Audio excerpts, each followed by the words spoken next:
我连我自己都没有办法原谅，我能原谅他吗？ 중국 북경 한 고등학교 교실에서 10대 여고생이 숨진 채 발견돼 경찰이 수사에 나섭니다. 학생은 생전 몹쓸 짓까지 당한 것으로 밝혀지는데요. 학생이 숨지기 전 피해자의 엄마는 딸의 신변에 이상이 있음을 직감하고 학교에 수없이 연락해 도움을 요청하지만 철저히 묵살당하고 맙니다. 결국 그녀의 딸은 싸늘한 죽음으로 변해 엄마의 품으로 돌아오고 그녀는 딸의 시신을 끌어안고 오열합니다. 자식을 잃은 엄마는 비통함에 눈물을 멈추지 못합니다. 대체 그녀의 딸에게 무슨 일이 있었던 걸까요? 꽃을 채 피워보지도 못하고 억울하게 세상을 떠난 여고생의 이야기 시작합니다. 여기 아직 젖살이 빠지지 않은 앳된 모습의 여고생이 있습니다. 이름 야오진이, 당시 나이 16세, 2000년 산동성 동령에서 태어났습니다. 야오진이가 8살 때 부모님이 이혼하고 야오진이는 엄마 리지에와 둘이 살게 됩니다. 아빠 없이 엄마 혼자 아이를 키우는 게 쉬운 일은 아니었지만 엄마 리지에는 사랑과 관심으로 하나뿐인 딸 야오진이를 지극정성으로 키웠습니다. 야오진이 역시 엄마 리지에가 고생하시는 걸 알았기 때문에 공부도 열심히 하고 엄마 말씀도 잘 듣는 착한 딸이었습니다. 두 사람 사이는 무척 돈독했습니다. 야오진이는 친구처럼 엄마에게 학교에서 있었던 일, 친구들과 있었던 일 등 고민이나 시시콜콜한 이야기들을 다 이야기하고 비밀 없이 가깝게 지냈습니다. 리지에는 항상 딸의 말에 귀 기울이며 딸이 바르게 자랄 수 있도록 이끌어 주었습니다. 이런 엄마 리지에의 노력 덕분에 야오진이는 그늘 없이 밝고 순수한 아이로 성장합니다. 야오진이의 집은 부유한 편입니다. 리지에는 하나뿐인 딸의 교육에 관심이 많아 투자를 아끼지 않았습니다.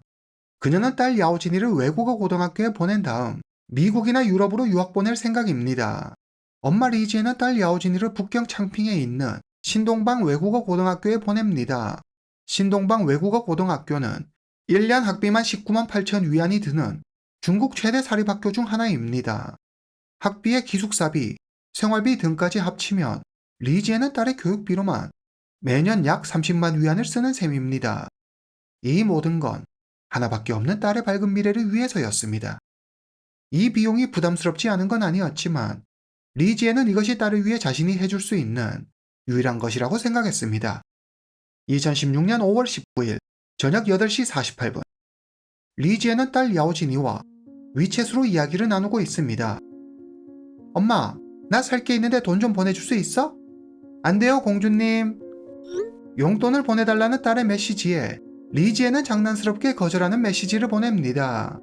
그런데 엄마의 메시지에 기분이 상했는지 이후 야오진이는 아무 말도 하지 않습니다. 리지에는 딸이 기분이 상했다고 생각해 얼른 딸에게 돈을 보냅니다. 그런데 야오진이는 엄마가 위챗페이로 보낸 돈도 받지 않고 메시지를 확인하지도 않습니다. 평소 딸의 모습이 아니었죠. 이상하다. 왜 아무 말이 없지? 메시지 확인도 하지 않고 용돈을 보내도 아무 반응이 없다는 게 아무래도 이상했습니다. 하지만 리지에는 갑자기 일이 생겨 연락을 하지 못하는 것일 거라며 애써 불안함을 지웁니다. 그리고 인내심을 갖고 조금 더 기다려보기로 합니다. 2시간 후 아직도 딸 야오진이에게서 연락이 없습니다. 리지에는 불길한 기분에 휩싸입니다. 이때 리지의 전화벨이 울립니다. 딸 야오진이가 다니는 신동방 외국어 고등학교의 기숙사 사감 선생님이었습니다. 야오진이가 아직 기숙사에 들어오지 않았어요. 전화도 받지 않고 혹시 어디에 있는지 알고 계세요? 사감 선생님의 전화에 리지에는 심장이 쿵 내려앉는 것 같았습니다. 리지에는 서둘러 딸에게 전화하고 문자를 보냅니다. 딸 야오진이는 연락을 받지 않습니다. 설마 5월 20일 새벽 12시 42분 기숙사 사감이 왕이 절하는 남학생으로부터 문자 한 통을 받습니다. 야오진이는 저와 있어요. 야오진이 휴대전화 배터리가 없어서 제가 대신 연락드려요. 저희는 잘 있으니까 걱정 마세요. 문자를 받은 사감은 바로 야오진이의 엄마 리지에게 연락합니다. 어머니, 야오진이가 어디에 있는지 알았어요. 우리 학교 남학생 중에 왕이절하는 학생이 있는데 둘이 함께 있다고 하네요. 그런데 두 사람 다 교칙을 어겨 벌점이란 벌을 받을 거예요. 어머니께서도 앞으로 이런 일이 없도록 단단히 일러두세요.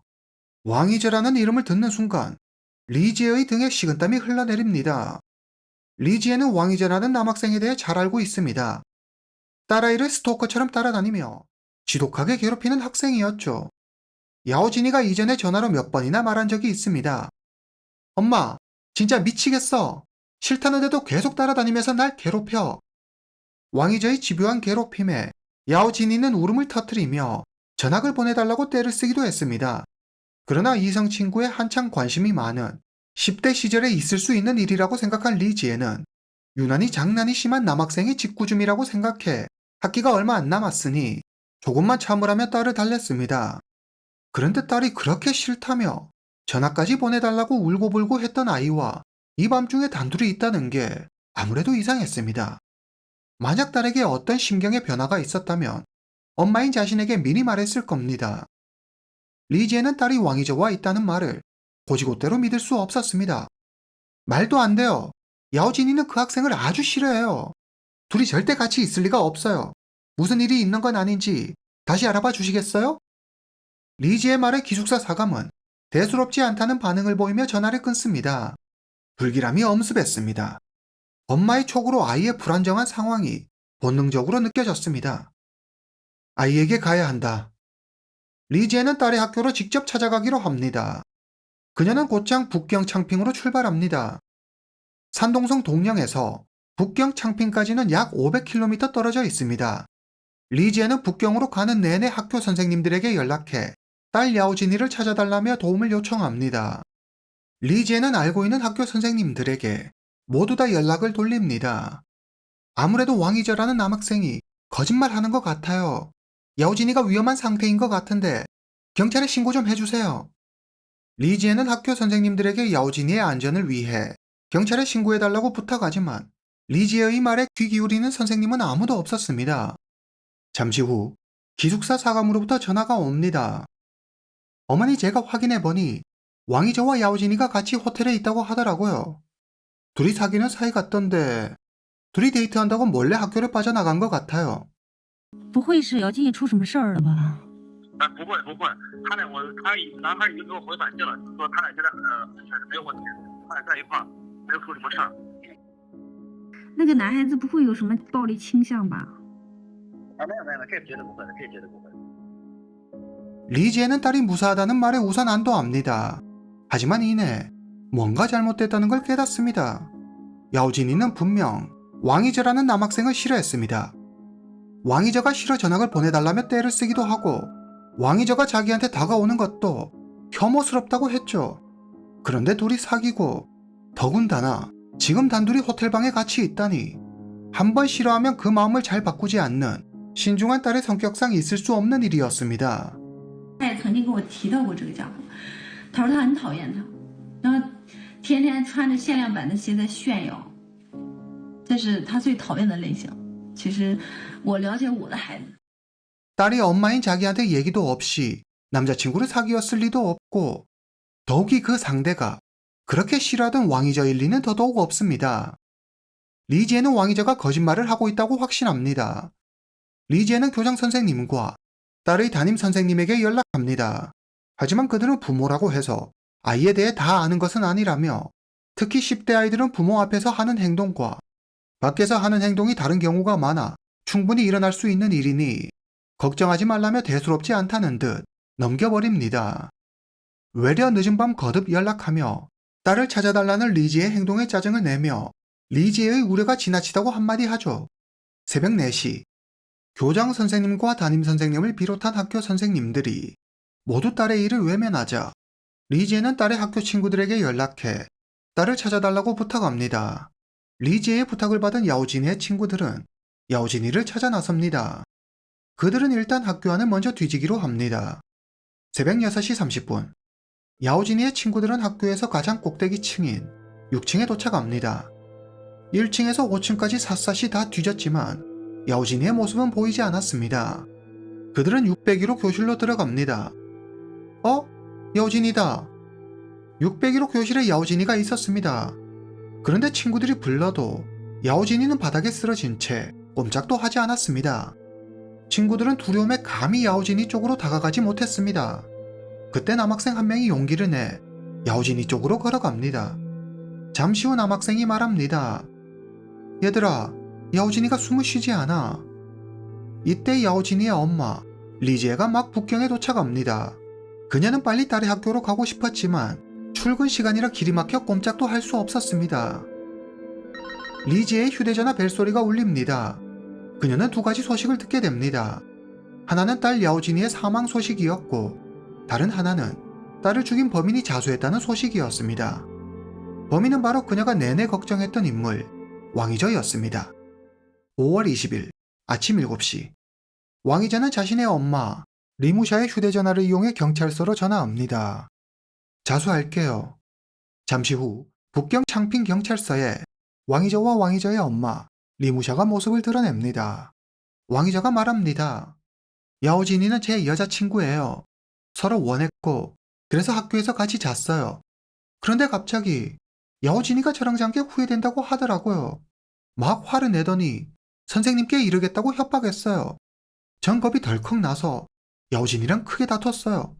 그러다 실수로 야오진이를 다치게 했는데 제가 교실을 나올 때까지만 해도 야오진이는 살아있었어요. 걔가 죽을 줄은 진짜 몰랐어요. 왕이저가 경찰 조사를 받는 동안 왕이저의 엄마 리무샤는 야오진이의 엄마 리지에게 전화합니다. 리무샤는 합의금 100만 위안을 제시하며 합의서를 써달라고 요구합니다.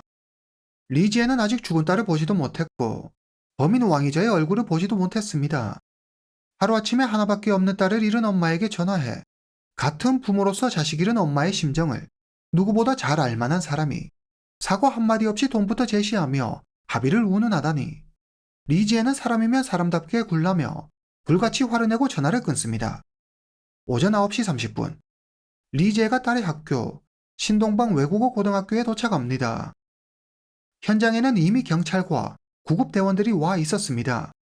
리지에는 숨진 채 누워있는 딸을 마주합니다. 헝클어진 머리, 얼굴과 몸에 난 외상 흔적, 입과 코에 흘러내린 핏자국, 하체 부위의 출혈, 그리고 목에 조른 흔적, 딸이 어떤 끔찍한 일을 당했는지 능히 짐작이 가고도 남았습니다. 범인이 어떤 의도를 가지고 딸을 공격했는지 너무도 분명하게 확인할 수 있었죠. 경찰은 CCTV 영상과 학생들을 상대로 한 탐문 조사를 통해 사건 당일 밤 일에 대해 파악합니다. 피해자 야오진이는 2인실 기숙사에서 생활합니다. 그녀의 룸메이트는 류이저. 평소 두 사람은 교류가 거의 없었습니다. 겉으로 내색하지 않았지만 류이저는 야오진이를 무척 싫어했습니다. 이유는 류이저가 왕이저를 좋아했는데 왕이저가 야오진이를 좋아하자 셈이 나서였죠. 경찰은 야오진이의 휴대전화 기록을 조회합니다. 사건 당일 밤 야오진이는 류이저로부터 2통의 전화를 받습니다. 사건 당일 2016년 5월 19일 저녁 8시 50분 야오진이는 야간 자율학습을 하기 위해 교실에 남아 있습니다. 야오진이는 엄마 리지에와 오늘 학교에서 있었던 일들을 위챗으로 이야기하고 있었습니다. 이때 룸메이트 류이저로부터 전화가 옵니다. 야오진이, 선생님이 잠깐 보자고 하시는데 601호로 가봐. 사실 선생님은 이런 이야기를 한 적이 없습니다. 이건 다 류이저가 꾸며낸 거짓말이었죠. 야오진이를 따로 좀 불러내달라는 왕이저의 부탁을 받은 류이저가 왕이저에게 잘 보이고 싶은 마음에 야오진이에게 거짓말을 한 겁니다. 야오진이는 아무 의심 없이 601호 교실로 갑니다. 문을 열고 601호로 들어서자 교실에 왕이저가 있었습니다. 왕이저는 야오진이를 발견하자마자 야오진이에게 달려들어 강제로 그녀에게 몹쓸 짓을 합니다. 야오진이는 강하게 저항하고 야오진이가 생각보다 강하게 저항하자 왕이저는 흥분의 마구잡이로 무력을 행사합니다. 야오진이가 울며 학교의 모든 사실을 이야기하겠다고 하자 왕이저는 야오진이의 목을 조릅니다. 잠시 후 야오진이는 교실 바닥에 쓰러지고 더 이상 숨을 쉬지 않습니다. 왕이저는 야오진이의 휴대전화를 가지고 서둘러 학교를 빠져나와 근처 호텔로 갑니다. 왕이저는 야오진이의 휴대전화에서 자기와 관련된 메시지와 통화 내역을 모두 삭제하는 치밀함을 보입니다. 그리고 야오진이의 룸메이트 류이저에게 전화해 자기 편에 서서 위증해달라고 부탁합니다. 저기, 내가 야오진이를 죽였어. 만약 나한테 무슨 일이 생기면 나랑 야오진이가 사귀는 사이였다고 말해줄 수 있어? 왕이저의 부탁에 류이저는 그렇게 하겠다고 대답합니다. 곧 날이 밝아옵니다. 왕이자는 샤워를 한 뒤 엄마에게 전화해 그간의 일에 대해 모두 털어놓습니다. 아침 7시 왕이자의 엄마 리무샤가 호텔로 찾아옵니다. 엄마를 만난 왕이자는 엄마의 휴대전화로 경찰에 전화해 자수합니다. 여기까지가 경찰이 추정하는 사건 정황입니다. 그러나 왕이자는 자신과 야오진이는 연인 관계며 서로 합의하에 잠자리를 했다고 주장합니다. 여기서 두 사람이 연인 관계냐 아니냐는 매우 중요한 문제입니다. 왜냐하면 두 사람의 관계에 따라 그 형량이 달라지기 때문이죠. 왕이자의 주장대로 두 사람이 연인이라면 과실치사로 3년 이상 7년 이하의 징역형에 처할 수 있습니다. 하지만 연인 사이가 아니라 강제로 행한 일이라면 살인 혐의로 최대 무기징역까지 받을 수 있습니다. 왕이자는 17살 미성년자입니다. 중국에서는 미성년자에게 사형 판결을 내릴 수 없습니다. 사실상 왕이자가 받을 수 있는 최대 형량이 무기징역인 셈입니다. 야오진이의 엄마 리지에는 왕이자와 야오진이가 연인이라는 것은 왕이자의 일방적인 주장이기 때문에 당연히 이 주장이 받아들여지지 않을 거로 생각했습니다. 왕이자가 아무 문제 없이 죗값을 치를 거라고 믿었죠. 하지만 리지의 생각과 달리 상황이 심상치 않게 돌아갑니다. 왕이자의 집은 엄청난 부자입니다. 왕이자의 부모는 돈을 이용해 자기들에게 유리하게 상황을 만들어 갔습니다. 그들은 먼저 부검 결과 보고서를 조작합니다. 딸의 부검 결과 보고서를 받은 리지에는 큰 충격을 받습니다. 부검 결과 보고서에는 딱 한 줄이 적혀 있었습니다. 야오진이의 사인은 경부 압박에 의한 질식사이다. 리지에가 사건 현장에 도착했을 때 마주한 딸의 모습은 처참했습니다. 야오진이의 얼굴과 몸에는 외상 흔적이 있었고 하체 부위에는 출혈이 있었습니다. 딸이 강압에 의해 몹쓸 짓을 당했고 목숨을 잃었다는 사실을 한눈에 봐도 알 수 있었습니다. 그러나 부검 결과 보고서에는 그 어떠한 것도 적혀있지 않았습니다. 리지에는 부검 결과에 이의를 제기했지만 경찰의 태도는 이전과 달리 비협조적이었습니다. 그뿐만 아니라 경찰은 리지에게 부검 결과 보고서에 사인을 할 것을 종용합니다. 리지에는 사실과 맞지 않는 조작된 결과 보고서에 사인할 수 없었습니다. 리지의 변호사 역시 부검 결과가 가해자인 왕이자에게 유리하도록 조작되었다고 판단해 리지에에게 사인하지 말 것을 공고합니다. 리지에는 부검 결과 보고서에 사인하는 것을 거부합니다. 하지만 리지에가 동의하지 않은 부검 결과 보고서가 재판 증거로 채택되는 이해할 수 없는 일이 벌어집니다. 이대로 두 사람이 연인 사이라는 게 받아들여진다면 왕이자는 아주 가벼운 징역형만을 받을 겁니다. 세상 무엇과도 바꿀 수 없는 하나밖에 없는 딸이 억울하게 세상을 떠났습니다. 게다가 가해자는 역겹게도 딸과 연인이었다며 거짓 주장을 하고 있죠. 이대로 앉아서 당할 수만은 없었습니다. 리지에는 산동성으로 돌아가 운영하고 있던 회사 문을 닫고 집과 차를 팝니다.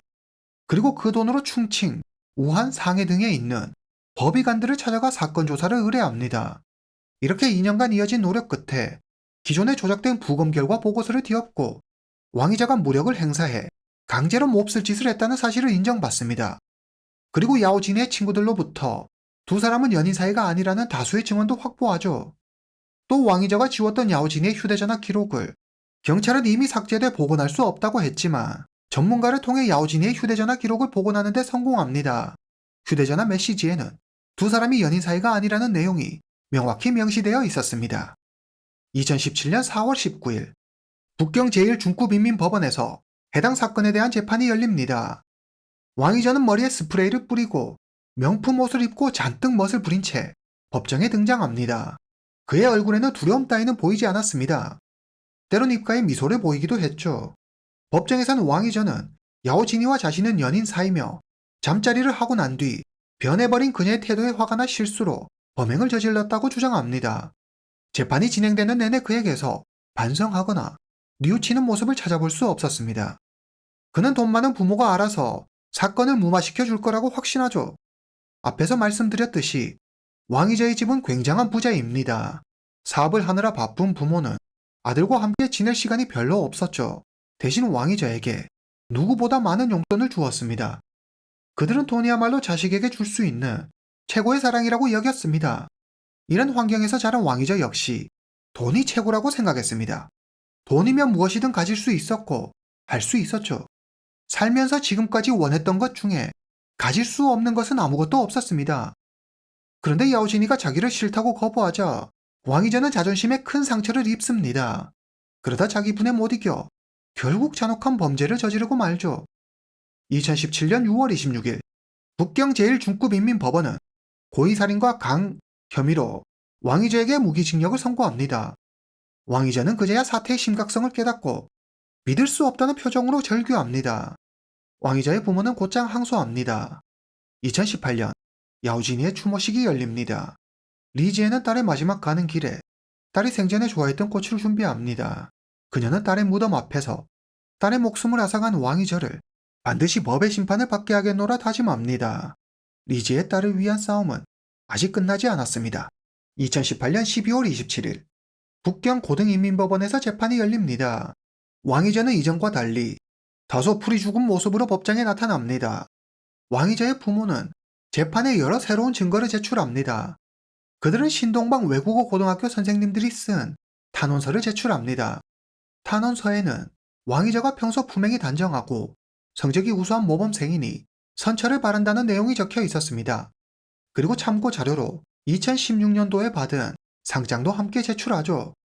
또 왕이저의 변호사는 말도 안 되는 신박한 주장을 펼치는데 왕이저는 1학년 4반, 야오진이는 1학년 5반입니다.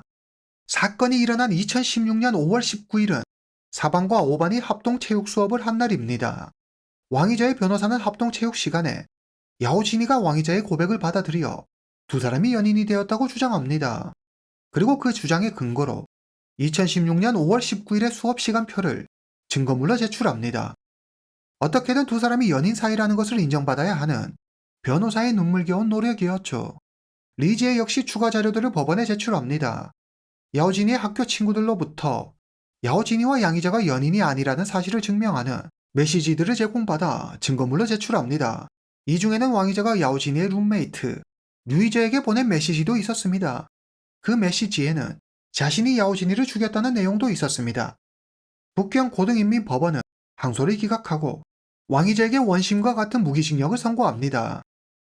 이렇게 형사소송은 끝이 났지만 리지에는 왕이자의 부모를 상대로 민사소송을 제기합니다. 2021년 5월 19일 야오진이가 세상을 떠난 지 5년이 흘렀습니다.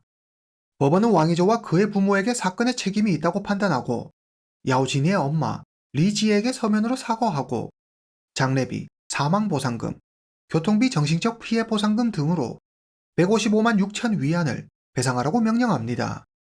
해당 사건이 언론을 통해 알려지자 중국인들은 딸의 억울한 죽음을 밝히고 끝까지 사건의 진실을 알린 리지에를 훌륭한 어머니라며 응원하는 한편 해당 사건이 미성년자가 동급생을 상대로 한 범죄 중 무기징역을 받은 유일한 사건이라며 갈수록 심각해지는 청소년 범죄에 대해 처벌을 강화하는 방향으로 소년법 개정과 폐지를 강력히 주장하는 여론이 일었습니다.